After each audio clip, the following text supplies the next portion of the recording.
16 candidats pour un fauteuil de président, un record dans l'histoire de la Ve République. À voter. Mais dès les premiers bulletins dépouillés, une première surprise, l'abstention. C'est un record d'abstention pour une élection présidentielle. On avait pu le voir au cours de la campagne électorale. Il y avait peu d'enthousiasme de la part des Français, en dépit d'une offre très large. Offre d'ailleurs qui tendait plutôt à brouiller les cartes. Beaucoup de gens se disaient, bon, ça sera Jospin-Chirac, Chirac-Jospin, on les connaît, ils ont cohabité ensemble pendant les 5 années qui viennent de s'écouler. C'est même pas la peine d'aller voter, d'où un très fort taux d'abstention, 28%.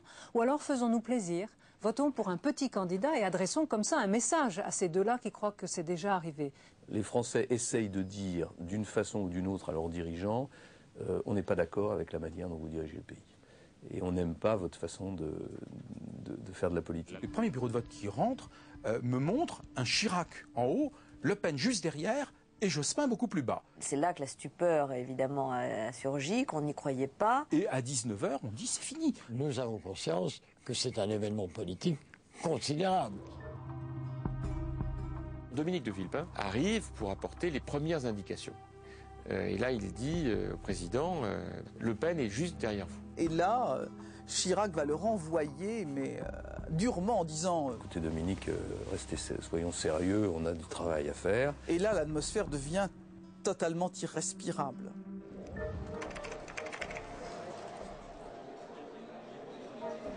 Il ouvre la porte. Et à ce moment-là, l'homme des sondages, Le Gall, se lève comme un hussard et lui dit « Lionel, Le Pen est devant toi ». Voilà, et on le voit marquer le coup, quoi, clairement. Le plafond lui est tombé sur la tête. Voilà, pour ce premier tour de la première présidentielle du 3e millénaire. Ce seront Jacques Chirac et Jean-Marie Le Pen. J'aurais jamais cru que Le Pen montrait autant. C'est pas possible qu'en France ce soit ça. C'est un véritable cataclysme.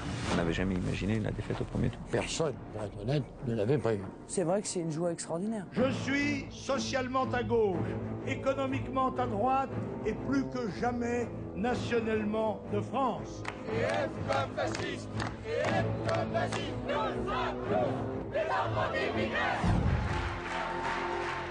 Il est fou de rage. Sa décision est prise dans sa tête. J'en tire les conclusions en me retirant de la vie politique. Aux heures sombres, les dirigeants de l'extrême droite ont trahi le peuple français.